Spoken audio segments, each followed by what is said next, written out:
Hi అండి. నిన్నటి వీడియోలో కరెంటు పోయింది, పూజ చేశానా లేదా అన్నదానికి ఈ వీడియో కంటిన్యూషన్. కరెంటు వచ్చేలోపు ఖాళీగా ఎందుకు అని ఇల్లు బయట తుడిచి పెట్టాను. తలస్నానం చేసి పులిహోర పాయసం చేసుకుని కొంచెం అంట్లు ఉంటే క్లీన్ చేసేసుకునేసరికి టైం 8:30 అయింది. నాలో టెన్షన్ పెరిగిపోతూనే ఉంది. లైట్ వస్తుందా లేదా అని 9కి అయితే వచ్చింది. అప్పుడు మళ్ళీ పోతుందేమో అనుకుని మిక్సీలో ముందుగా బియ్యం వేసి పిండి చేసేసుకున్నాను. తర్వాత మినపప్పు వేశాను. బూర్లకి కలుపుకొని బూర్లు వేసేసాను. పనంతా అయ్యి పూజ స్టార్ట్ చేసేసరికి టైం 10:30.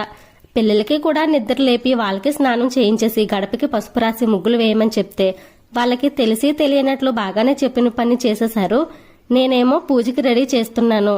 అమ్మవారి ఫోటో లేదు, ఎప్పుడు కూడా దుర్గమ్మ ఫోటో పెట్టి చేసుకుంటాను. పూలు పండ్లు వండినవి, బూరెలు, పులిహోర, పాయసం, శనగలు, తాంబూలం అన్ని పెట్టాను. మా అత్తయ్య ఇచ్చిన చీర పెట్టాను.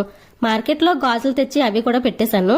పిల్లలు కూడా వస్తే దీపాలు వెలిగించి పూజ అయితే చేసేసుకున్నాము. నేను పెట్టిన ఈ దుర్గమ్మ ఫోటోకి ఒక ప్రత్యేకత ఉందండి. అదేంటో నెక్స్ట్ వీడియోలో చెప్తాను. ఎలాంటి హంగు ఆర్భాటం లేకుండా ఏదో నాకు వచ్చినట్లు చాలా అంటే చాలా సింపుల్ గా పూజ అయిపోయింది. సబ్స్క్రైబ్.